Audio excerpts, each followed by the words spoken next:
Hey guys, I'm Wood of edwoodyward's channel, and today we're gonna unbox and review the latest from Tecware. This is the Tecware Void M. So without any fuss, join me and undress this sexy beast.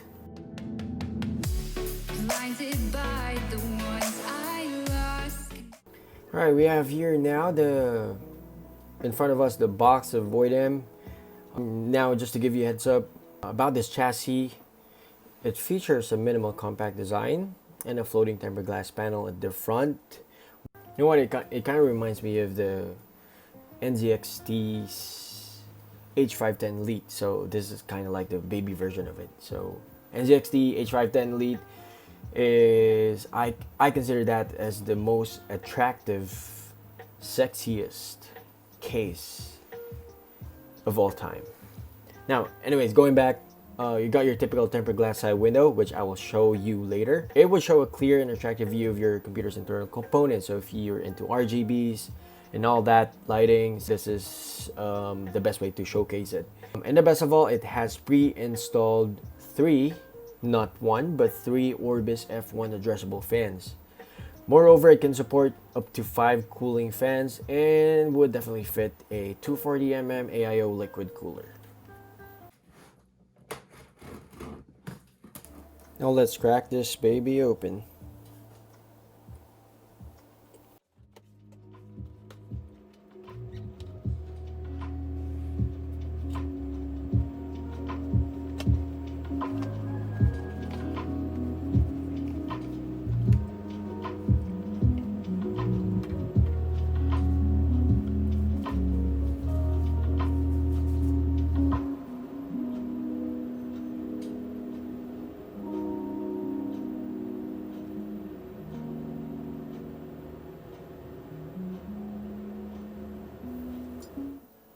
Now when you check out our website, you would have the basic specifications. It has a mini tower that can accommodate mini ITX or micro ATX boards, so no full-size ATX here.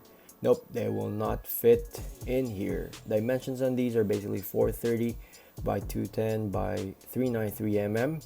GPU support is 375 mm, and for CPU cooler it's 160 mm.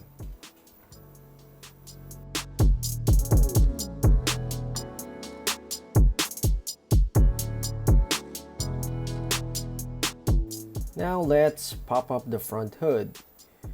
You have the included 2 120mm Orbis F1 fans. If you're looking for the third wheel, it's placed at the back doing its job as exhaust. Here we have the floating glass, which has a Tecware logo embossed or etched or whatever on the glass. It's looking so sharp and exquisite. The front cover, which has a smoke floating tempered glass panel, is kind of sturdy as it is being held by 4 screws on the plastic frame. Drive base. It can take 2 3.5-inch HDDs and 1 SSD all behind the shroud, and if you have all the SSDs in the world, you can just slide in 2 more inside the main cabin. Looking at the back, we have the aforementioned third wheel being the exhaust of whatever steam we had with a couple of front intakes. We also have the 4 reusable PCI slot covers, I/O and PSU cutouts. Removing the tempered glass side panel from their previous models is kind of scary, as the panel is being held on by screws alone on the chassis itself. But worry no more, as the Void M's glass panel has a metal frame that you can easily slide in and out whenever you may please to do so.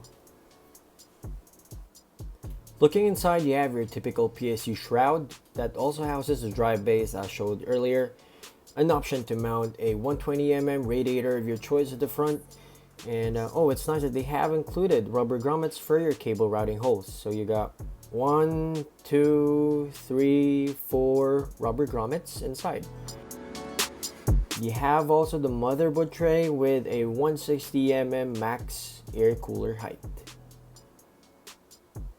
Moving on to the front I/O, you have your power button, reset button, the LED switch, 1 USB 3.0 port, 2 USB 2.0 ports, and your typical 3.5mm jacks. And on top you have your super convenient magnetic air filter. Behind the motherboard tray, inside this pack, you'll find the remote for the fan hub, screws for the parts, and some cable ties. And these are all black case wires. And up close is the Orbis controller hub, which can support up to 10 Orbis fans and is powered by the 4-pin SATA connector.